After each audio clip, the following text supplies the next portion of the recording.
vamos a hacer también una referencia a un proyecto de colaboración que ya hace como un poco más de un mes anunciábamos que se estaría llevando a cabo y que había iniciado entre Estados Unidos y México. Vamos a hablar también un poco de él, dar un poco más de información de cómo va caminando este convenio de cooperación técnico-financiera que anunciábamos ya hace poco más de un mes. Como saben, este convenio, esta cooperación se da entre las secretarías de salud prácticamente de ambos países, a través o de manera directa, en el caso de los Estados Unidos, de los Centros para el Control y Prevención de Enfermedades, los CDC. Es exactamente de ahí de donde salen estos fondos que llegan y se aplican en la Secretaría de Salud, muy importante, en las 32 entidades federativas. Ahorita lo vamos a comentar, y un actor muy importante que está tomando lógicamente toda la administración de los recursos y la implementación de lo que se recibió como la cooperación es precisamente la Fundación México-Estados Unidos para la Ciencia, una fundación que en los últimos años ha cooperado en este tipo de intervenciones y que sirve precisamente como este enlace entre las dos entidades gubernamentales para poder llevar a cabo la aplicación de los recursos en lo local o en las áreas en las que se va a necesitar.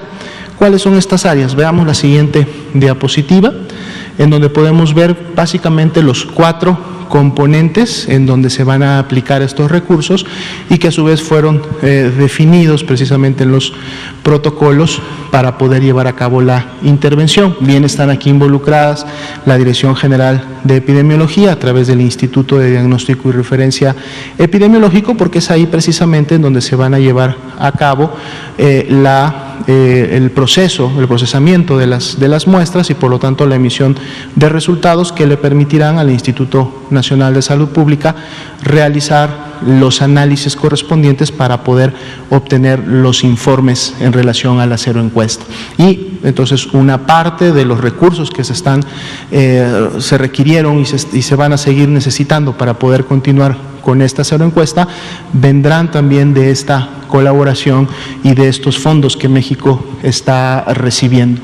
Vigilancia epidemiológica, sobre todo para lo que tiene que ver con la actividad en campo, es decir, para las acciones que realizan todos los profesionales de la salud con perfiles o actividades en vigilancia epidemiológica y diagnóstico por laboratorio, es decir, los dos componentes, para que puedan realizar y llevar a cabo pues de una manera lógicamente más eficiente su trabajo.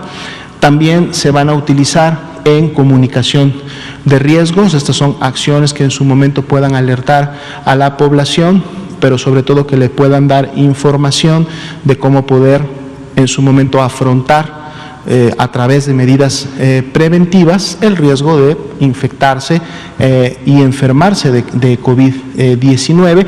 Por lo tanto, también está presente el componente de prevención y control de las infecciones como tal. Y finalmente un cuarto componente que tiene que ver con análisis de movilidad. Sabemos que de manera general, por el mecanismo de transmisión que tiene COVID-19, y es algo que hemos estado presentando de manera también continua en estas conferencias, la movilidad o el incremento de esta o la magnitud de la movilidad lógicamente contribuye, favorece a la transmisión y por lo tanto a los contagios de la enfermedad. En este caso, lógicamente, el enfoque de los fondos va a ser a la movilidad fronteriza y al grupo de trabajadores agrícolas. Así se definió para efectos de este acuerdo de colaboración.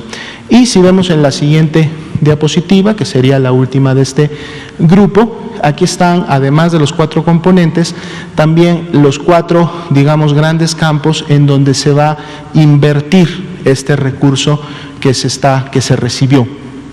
El primero, lógicamente, contratación de personal para poder cubrir los 4 componentes, sobre todo enfocado a la epidemiología de campo y de laboratorio, y en las 32 entidades federativas. Es muy importante comentar que este recurso no lo ejerce ni siquiera en una mayoría, de hecho solamente o prácticamente un 15% es ejercido a nivel federal, y toda la demás cantidad de este recurso se aplica en las 32 entidades federativas. Es un recurso que va a llegar a cada uno de los estados para que puedan aplicarlos en estas diferentes áreas. De hecho, ellos ya recibieron la información y están empezando con todo el trámite que en su momento requieren, de la mano o con el apoyo directo de FUMEC, para que puedan realizar, por ejemplo, las contrataciones ya de este personal, pero también va de la mano, lógicamente, la adquisición de insumos, sobre todo en los insumos que tienen que ver para las diferentes intervenciones de laboratorio, no solamente para la vigilancia convencional, sino también, ya lo decíamos, para el estudio de cero prevalencia, y lógicamente que para poder procesar estas muestras se requiere de equipamiento, por lo tanto también la compra de equipamiento o equipamiento para el recurso humano que necesita realizar sus actividades en campo. Así también entrenamiento o intercambio de conocimientos. Siempre ha habido un fuerte trabajo de colaboración binacional entre Estados Unidos y México durante prácticamente los últimos 15 o 20 años, pero entonces estos convenios también vienen a fortalecer este tipo de actividad a través del desarrollo de nuevas técnicas, por ejemplo, de laboratorio, o la capacitación y la implementación precisamente de metodología y de actividades para la comunicación de riesgos. Y finalmente, pues muy importante, la generación de evidencia científica, como ya lo veíamos también en el cuarto componente en la laminilla anterior, enfocado al análisis de movilidad de poblaciones, sobre todo en las regiones fronterizas. Los que en algún momento hemos residido en un estado fronterizo sabemos que la línea fronteriza norte de México y sur de los Estados Unidos prácticamente son regiones completas en donde hay una alta movilidad, personas que viven de este lado y trabajan del otro y viceversa, o realizan sus actividades sociales también de un lado y del otro de la frontera. Por lo tanto, cuando llegamos hasta ese punto, es más una región la que se convierte por la movilidad, y entonces se necesita tener información de cómo se está llevando a cabo la movilidad en ese punto para poder generar mejores estrategias de intervención que sobre todo vayan encaminadas precisamente a la prevención de infecciones y de ocurrencia de enfermedades, y por ende también poder conocer la carga de enfermedad o cómo se está comportando la epidemia en este tipo de poblaciones. Esto entonces ya está caminando, hay actividades que ya se están realizando, otras que están a punto de iniciar en función de que se vayan terminando los procesos de contratación de personal, de adquisición de insumos y de equipamiento. Todo esto ya está en marcha. El proyecto lógicamente tiene una duración no solamente de este año, sino también el próximo, en función de todo lo que se requiera para poder lograr los diferentes objetivos que hasta el momento se han planteado. Y por lo mismo volvemos a reiterar, aunque lo hicimos hace un mes aproximadamente, pero reiterar el agradecimiento que tenemos como Secretaría de Salud, como Gobierno de México, a las autoridades de los Estados Unidos de América, específicamente al CDC, por haber aprobado y estar en este momento colaborando en estos componentes. Nos queda muy poquito tiempo, pero se lo damos precisamente a Arturo Contreras, pie de página, por favor, adelante. Gracias.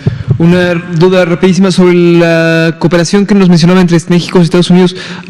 ¿Cuánto es el recurso que se va a recibir y cómo se va a repartir, ¿no? ¿Cuánto en cada estado? Nos dicen que la Secretaría de Salud Federal va a ser la que menos va a recibir, ¿no? Y lo va a repartir. Y un poco sobre los EMT. ¿De dónde sale el personal que los atiende? ¿No? Es personal de la Secretaría de Salud, y me imagino, si estas son unidades que son emergentes de respuesta ante alguna contingencia, pues estos personales salen de otras unidades en los que ya estaban. No sé si haga falta personales y los anden como rotando alrededor de estos. Y una vez que se van esas unidades, pues ¿qué opción queda para la gente? Porque me imagino que son lugares en los que no hay servicios de salud, ¿no? Entonces, ¿cómo atender esta carencia? Muchas gracias. Sí, rápidamente, en el caso del convenio con Estados Unidos, son un poco ya el tipo de cambio, más o menos un poco más de 63 millones de pesos los que se van a utilizar, y en este caso los que se van a distribuir. Dependiendo del componente de acción específico, puede variar un poco la cantidad que se aplica directamente a las entidades federativas o a nivel federal, pero prácticamente a nivel general o para las 4 componentes fluctúa precisamente entre un 12 12 y un 15% para el nivel federal y por lo tanto un 85-87% se va directamente a las entidades federativas. Las 32 entidades federativas están recibiendo el recurso y este está calculado precisamente en base a su población, a sus necesidades y en un momento determinado a diferentes indicadores que se aplican desde los diferentes programas, pero cada una de las 32 entidades federativas va a recibir o está recibiendo un porcentaje importante de esta cantidad. Acciones sobre el anuncio de cooperación entre México y Estados Unidos y Canadá. Mencionan como muchas acciones enfocadas a la reapertura de las fronteras, a que siga como el traslado de personas. ¿Es algo que se tiene como ya pensado en un futuro cercano o algo así? Precisamente uno de los objetivos del estudio de movilidad, y que es, lógicamente en base a estos recursos es un estudio de movilidad que está enfocado a conocer esta dinámica en la región de la frontera norte y la frontera norte de México y la frontera sur de los Estados Unidos, es que esta información precisamente pueda ser en su momento de insumo y de análisis para poder cada vez mejorar las intervenciones y la política pública en salud que en su momento se aplica a estas poblaciones, sobre todo en este margen fronterizo, sabiendo que existe una alta movilidad y una alta interacción permanente, diaria, todos los días del año en estas poblaciones, y entonces conociendo mejor las dinámicas a fondo, los programas de prevención y control de enfermedades, la misma vigilancia epidemiológica, la promoción de la salud, puede entonces diseñar intervenciones comunitarias que tengan un mejor impacto y que inclusive ayuden a prevenir o contribuyan a que no exista la disrupción de estas dinámicas que en estas regiones fronterizas se tienen. Entonces espera que sí, toda esta información aporte a estos productos que se van a poder llevar a cabo.